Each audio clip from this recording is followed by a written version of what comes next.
And it's such an honor and a privilege to have him in studio. Morning, Nico. Good morning to you and to all the listeners. So you've got a story to tell us about the first computer at the University of Port Elizabeth. Pray tell. Yes, the story was triggered by AI technology that went sour on me this week.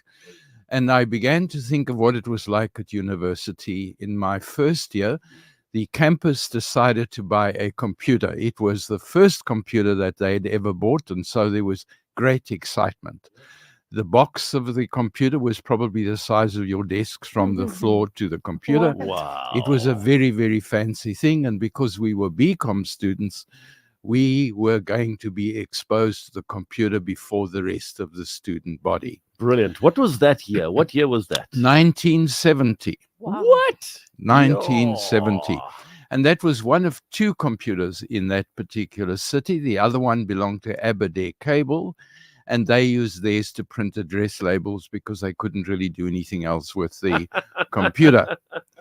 But the professor decided we would do a test, and the computer would mark the test. Now, those days when you spoke to a computer, you got a plastic punch card. And on the first line, you had to punch out holes that identified your student number, so that the computer would know who it was whose test it was marking. Wow. And then the test had 5 questions, so you had 5 more lines. They had 4 possible answers, and there were 4 spaces, and you just had to punch out the correct hole. So that number 1, you'd punch out A, B, C, or D. Number 2, A, B, C, or D. 3, A, B, C, or D. D, A, B, C. Now, we were so excited by this that about half the class spoiled their cards, and it had to go back, and we had to get some new ones. But it took forever to even get the test ready. But it was going to work. Computers were going to mark our assignments. Sure enough, 4 days later, we got our results. 4 days later. 4 days, yes. Yeah.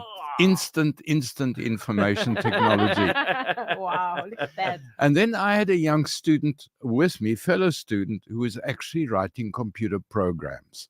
And she used a program called Fortran. That was the up-to-date language which she used those days. And her assignment, because that was her major, was to write a program for a dairy. Now, for those of you only born in the last 10 years, those days you didn't go and buy your milk at the shop. No, you didn't. Every morning they delivered the milk at the door. That's the right. dairy did that. And then once a month you got an account, and you had to pay the account, and then the next month they deliver more milk to you. Amazing. Her job was to write the software that would do the accounting for the dairy.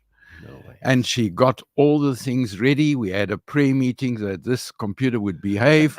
She ran the program and it crashed. Aye. It crashed the second day. By the 4th day, she was ready to give up on computer Pull her science. hair out, I'm sure. And then she went through every single line of software in Fortran. And she discovered where the problem was. Because one of the clients had a double-barreled surname. It was Barrington Smythe or something. Yeah. And to denote the difference between the two surnames, she used a subtraction sign. Oopsie. And the computer was trying to subtract Smythe from Barrington. It didn't make sense, and she didn't tell it what to do if it got to that problem. And so it couldn't communicate with her as a human.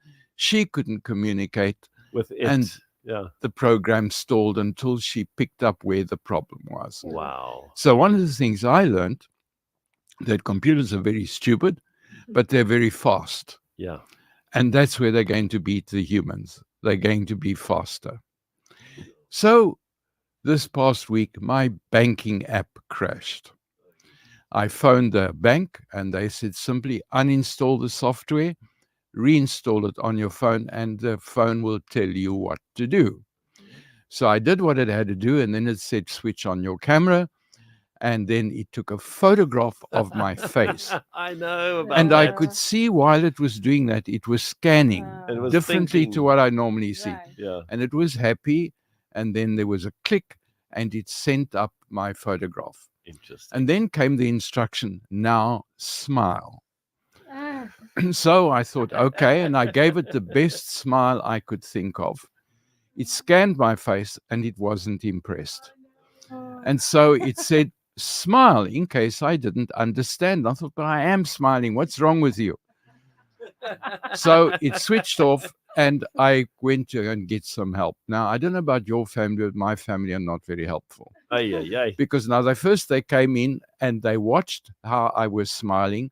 And they said, you're looking grumpy, smile better. Then they decided the better answer would be to tell me jokes. So if I laughed at their jokes, then I would look smiling and the camera would work. But none of that worked. The camera wasn't impressed. Wow. So I decided what the artificial intelligence was looking for was teeth. That was how it was deciding whether you were smiling. So all I had to do was to change my face, look like a baboon that has just eaten a green banana, and then it would be happy with my face, and it would say, you're smiling now. And that's what it did.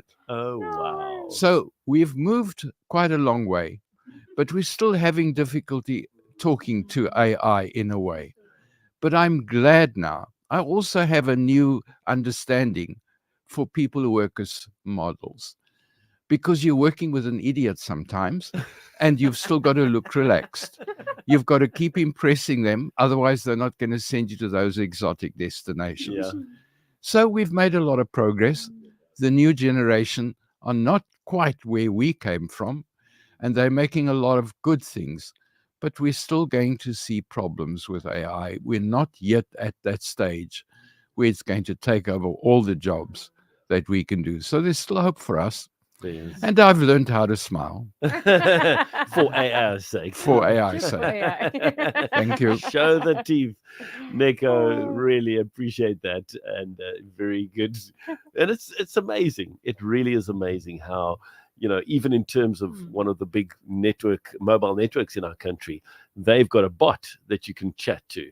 And it's an artificial Yeah. bot, and then you can ask it questions relating to the company and what you need and information like that, and it's all artificial intelligence. So Yes. very interesting. Yes. Sure. Well, there you go, ladies and gentlemen. Nico Kleynhans, and definitely something to laugh and smile about.